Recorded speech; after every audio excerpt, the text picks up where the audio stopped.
Y'all hear that? Do I need to read it again? So, because I know my reading is kind of scattered right now. Say it again for the people in the back. All right.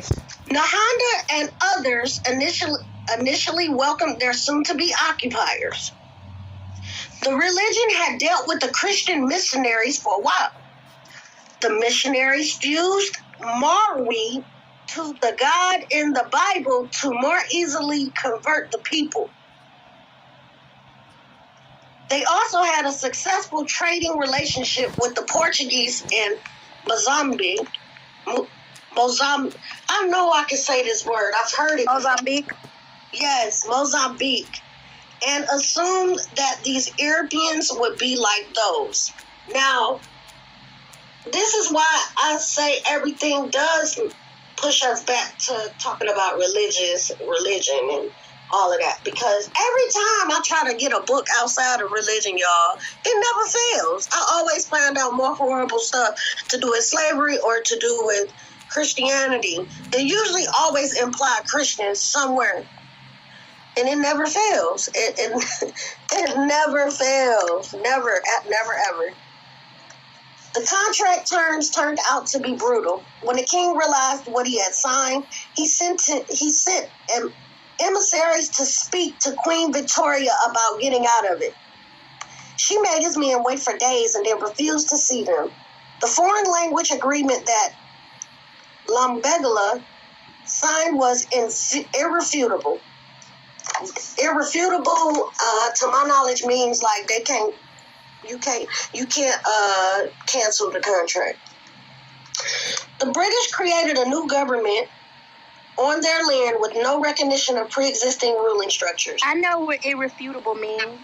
Right, if you sign a contract, you can't. It's without legal intervention.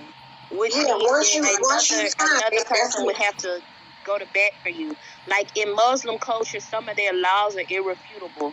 Like if a man accuses a woman of being a prostitute, then the man has to have 3 or more people that can charge her with the same thing. So then it becomes irrefutable.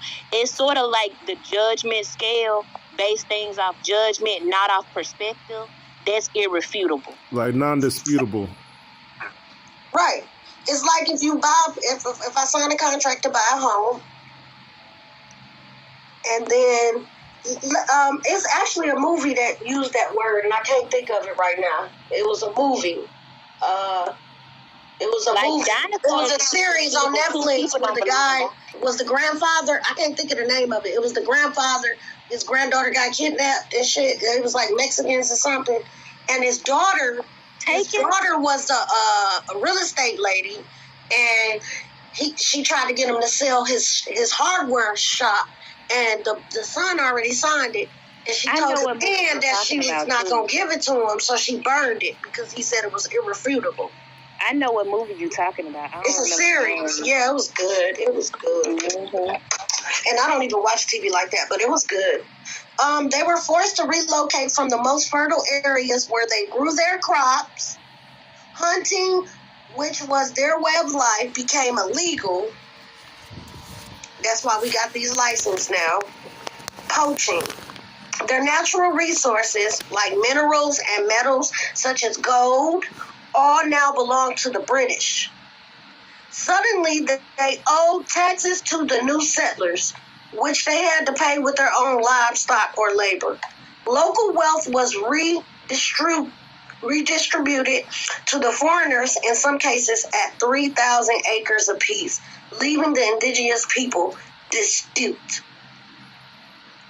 Obeah, Nehanda, was guided to rise up and protect her people. The fact that she was a woman over 55 who had never been to war was of no consequence. She waited for the opportune moment.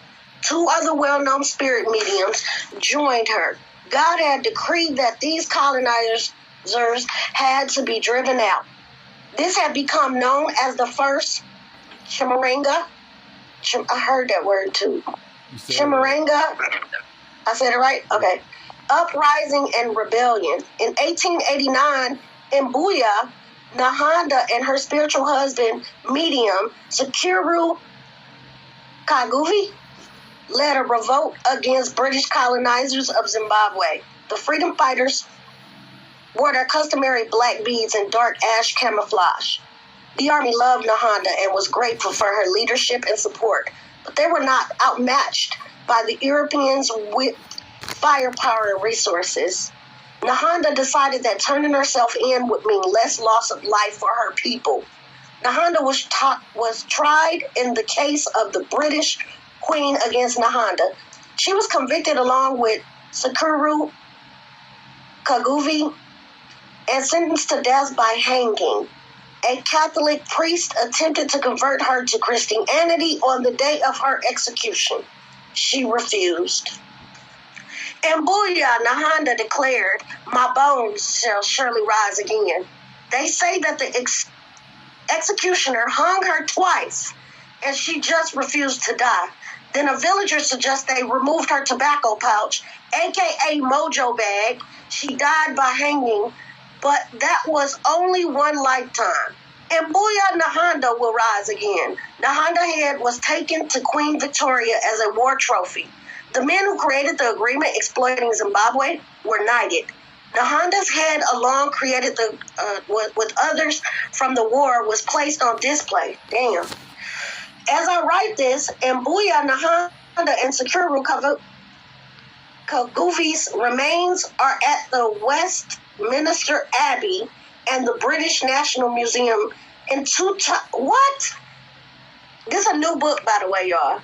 In 2020, a delegation was dispatched from Zimbabwe to repatriate Nehanda and the remains of at least 13 others.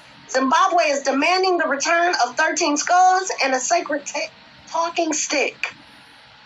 In Obeah, Nehanda's people would like to give her a proper burial. Hopefully by the time you read this, it has happened. So that's kind of strange right there. I mean, it's not strange. It's just everything's leading back to this Christianity and slavery stuff. And I really thought this was going to lead to something else. But guess what? Every time I get a book, it talk about converting people to Christianity.